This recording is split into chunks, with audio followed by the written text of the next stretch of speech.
Merci de choisir Mireille Mwamba Télévision pour vous informer, fidèles internautes, et salut. C'est toujours pour moi un réel plaisir de vous retrouver pour un nouveau numéro. Un grand merci à tous nos abonnés. En tout cas, ne pas vous remercier, comme je l'ai toujours dit. Ça serait vraiment de l'ingratitude de ma part. Merci de choisir votre channel. Voilà, comme je l'ai dit tout au début, merci pour la confiance que vous nous avez toujours faite en suivant nos vidéos, en le partageant aussi, en émettant vos commentaires et surtout aussi à chaque fois que nous publions une nouvelle vidéo, vous êtes là toujours pour nous faire parvenir vos suggestions, vos points de vue, vos remarques. Ça nous fait vraiment du bien. Ça nous fait vraiment du bien. Et pour tous ceux-là qui nous ont toujours tenu rigueur d'une façon ou d'une autre, et tous ceux-là qui nous ont toujours insultés, tous ceux qui pour eux, nous ne faisons pas le travail comme il se doit. Il faut qu'à Bino Pekabozalaka. En tout cas, vous êtes vraiment important. Moi, je vous porte vraiment à cœur. Je vous aime beaucoup. Très chers amis, je reviens encore aujourd'hui pour ce dossier qui fait la chronique, parce que le dossier n'est pas encore clos. C'est le dossier du président J.B. Mpiana, le président du groupe Wenge Muzika, Bon Chic Bon Genre, et l'une de ses ex-danseuses au nom de Brunette la Benjamine. Brunette la Benjamine, moi en tout cas. Vous savez,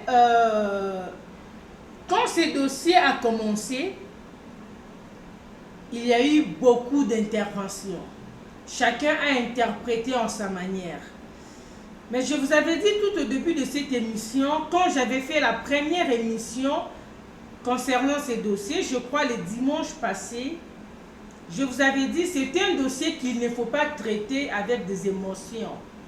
Ce n'est pas parce qu'il y a eu une personne qui s'est pointée la première à la justice ou une personne qui est venue se plaindre à la première personne, cela veut dire que la personne a totalement raison.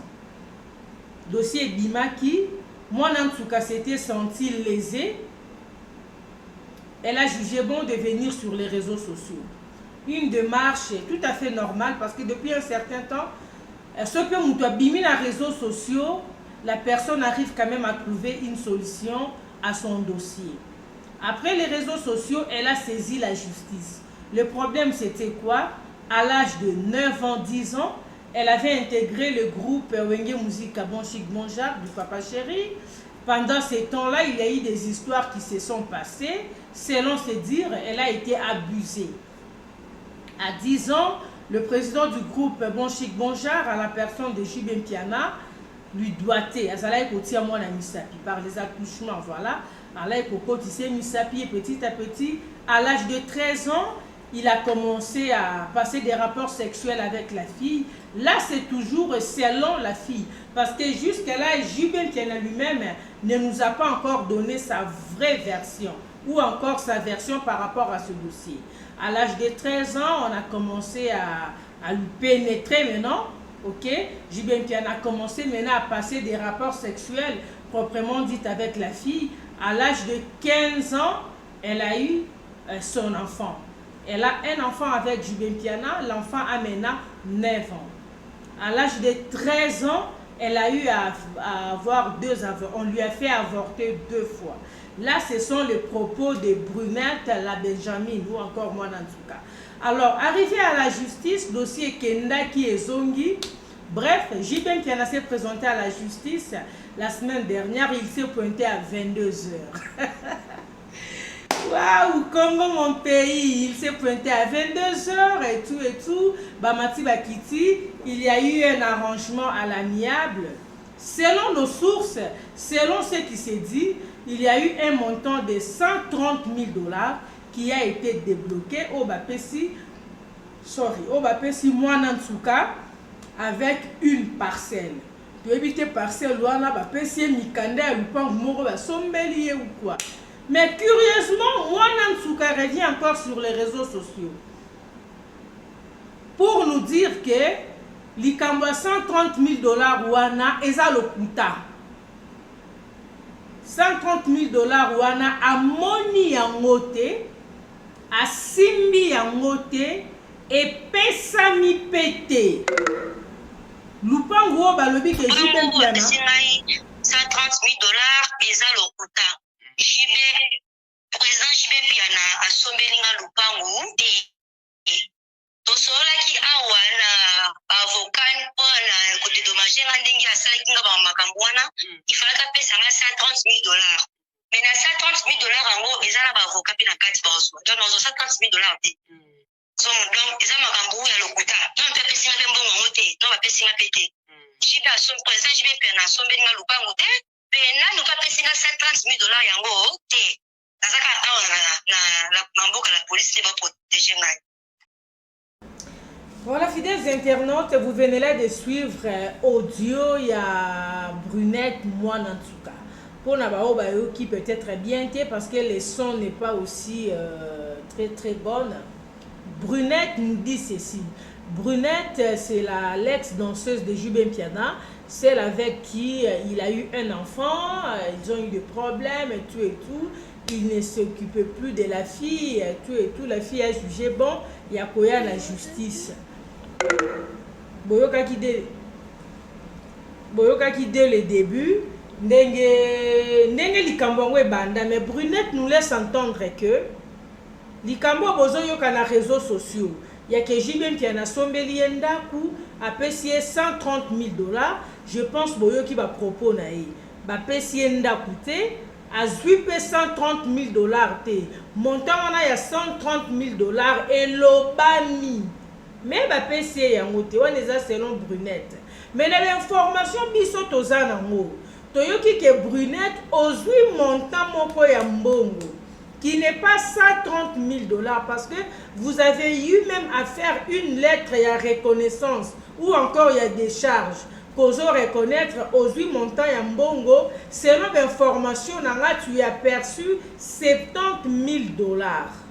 Mais awa toyoki ozo lobake ozwi 130 000 $ te.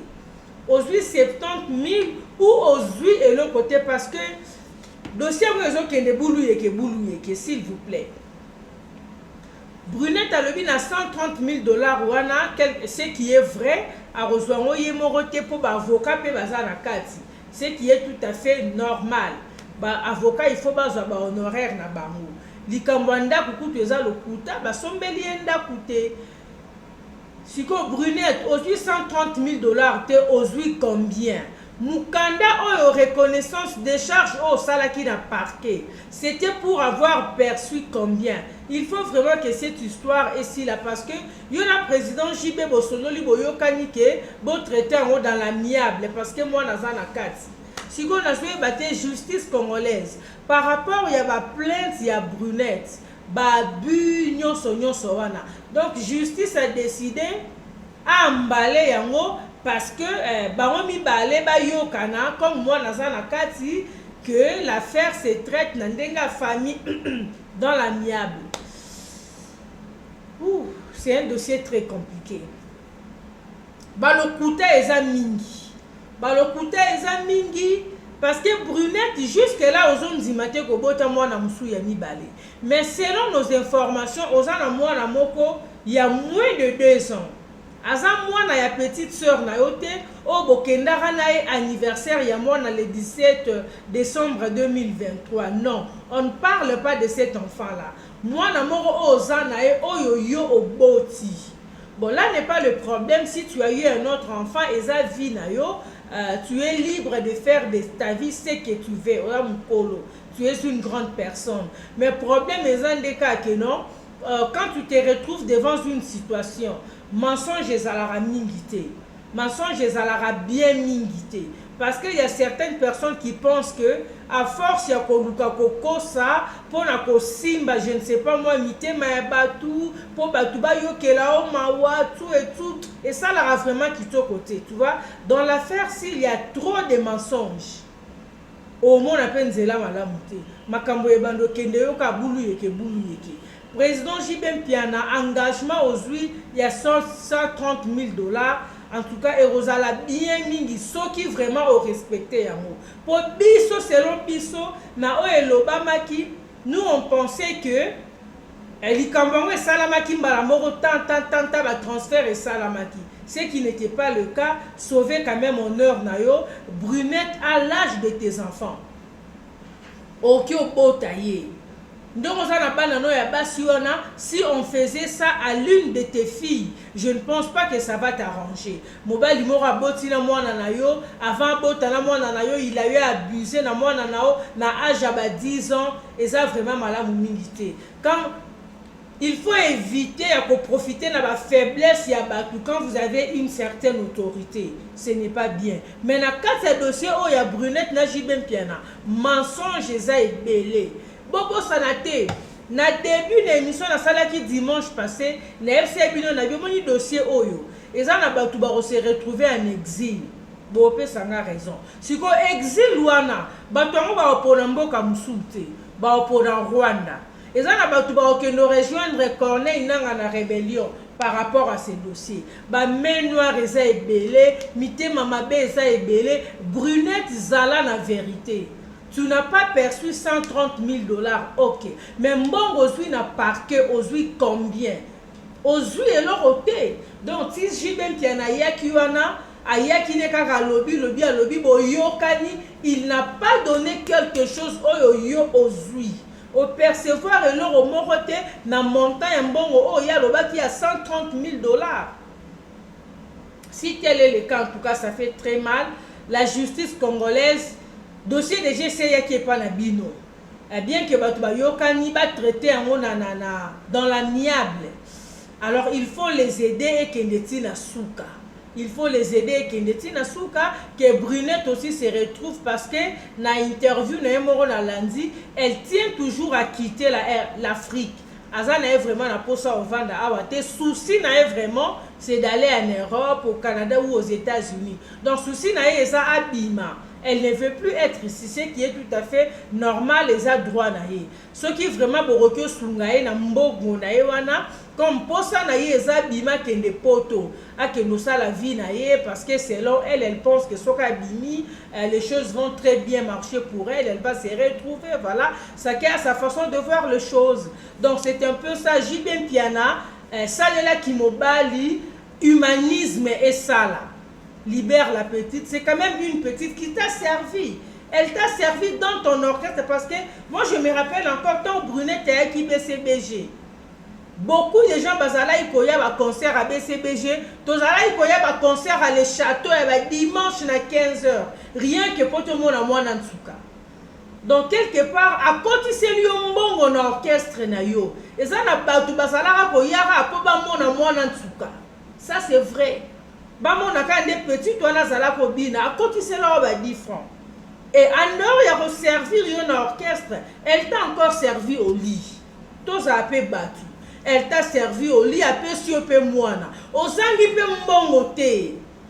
Ozangi pe mbongo te ya kosalele même au-delà ya oyo azo senga. Et puis Sorolani Brunette bien c'est une fille polie. Même quand elle parle, même quand elle fait ses réclamations, elle le fait avec politesse. Même ceux qui mensongent, ils en ont kati. Mais mensonge, ils ont aucun respect. Elle ne t'a pas manqué du respect. Comme ma fille, automoni awa, bimana ba leader, comment pour dételer, leader elle n'a pas fait ça. Donc elle reste toujours polie, même dans son langage. Président Jibem Piana, en tout cas, humanisme et ça là. Kibomoto et ça là. Qui papa et ça là parce que tu es papa. Qui mobali et ça là, c'est quand même la mère, l'une des mères de tes enfants. S'il vous plaît. Kibomoto et ça là. Pesa e obo yokani. Alobina na zue lorote. Orosa la vraiment bien makasi. Soro pesiye. A se retrouver pe na vie pour. Aboti quand même na leader. Aboti quand même na mutumora combo. Elle mérite quand même qu'on a la peine à standing moroboye. Jibem Piana comité te ramoko na ba leader oyo ba boti sarabasi ba récupérer ba na to ba sundoli ba na no yo la qui vraiment qui responsabilité ma kila qui un vrai moulouba. Ah oui, un vrai moulouba n'abandonne jamais ses enfants. C'est ce que tu as fait. En tant que moulouba, tu t'es arrangé pour Zouamouana. Mais na ki moulouba wana pe na ki mouane tu wana pe. Ça là que otiape maman moi on a ba condition moko a bien ozo réclamer parce que ozangi yango te. Brunette, on va revenir. Il faut que tu reviennes, tu viens nous dire exactement c'est combien que tu as perçu. Certes, 130 000 $ aux yeux à moté. Mais ils ont un montant où tu avais même signé. Tu avais même fait un document où tu reconnais aux yeux montant yambongo. Problème en déjà ils ont dit donc bateau bolanda biso. Histoire il y a que 130 000 $ et foutamaki avec une parcelle, c'est du mensonge. Jusque là, on n'a pas la vraie version. On se retrouve la semaine prochaine. Non, on se retrouve très prochainement. On reviendra encore dès que tu reçois les sous news moko. Matière moko par rapport à cette affaire. Un grand merci à mes filles, à Joyce et Grace. Joyce était à la prise de vue et Grace était à la réalisation de ces numéros. On se retrouve très prochainement. D'ici là, portez-vous bien. Salut.